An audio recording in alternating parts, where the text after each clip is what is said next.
Ceci n'est pas un jeu vidéo, mais l'un des meilleurs simulateurs de course au monde. Au niveau des pressions de frein, là, je suis comment? Une étape indispensable pour Louis Rossi, l'ancien pilote moto professionnel en pleine reconversion, veut s'aligner au départ des 24 heures du Mans. Ah, mais tu vois, quand je braque fort, j'arrive pas à la placer, quoi. Passé de 2 à 4 roues, il y pensait depuis plusieurs années déjà. Début de l'année 2022, je terminais mon contrat avec Ducati. J'entamais une nouvelle saison qui n'était pas tout à fait celle que j'avais imaginée. Et après les 24 heures du Mans, j'ai dit j'arrête la moto et je passe directement dans un baquet et un volant.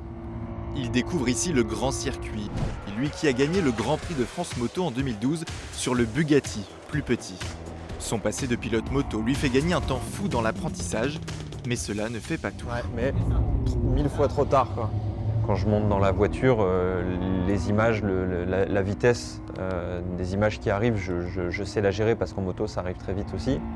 C'est sûr que des fois j'ai mes vieux réflexes de pilote moto qui vont arriver où je vais vouloir prendre le virage de telle ou telle manière alors qu'en fait en voiture il faudrait le prendre plus serré, déclencher plus tôt. Mais c'est sûr que c'est un avantage plus qu'un inconvénient. Après plusieurs courses concluantes, en réel cette fois, le Manceau est engagé dans une vraie course contre la montre, sur et en dehors de la piste, rien que pour s'aligner au départ. C'est une première approche des 24 heures du Mans.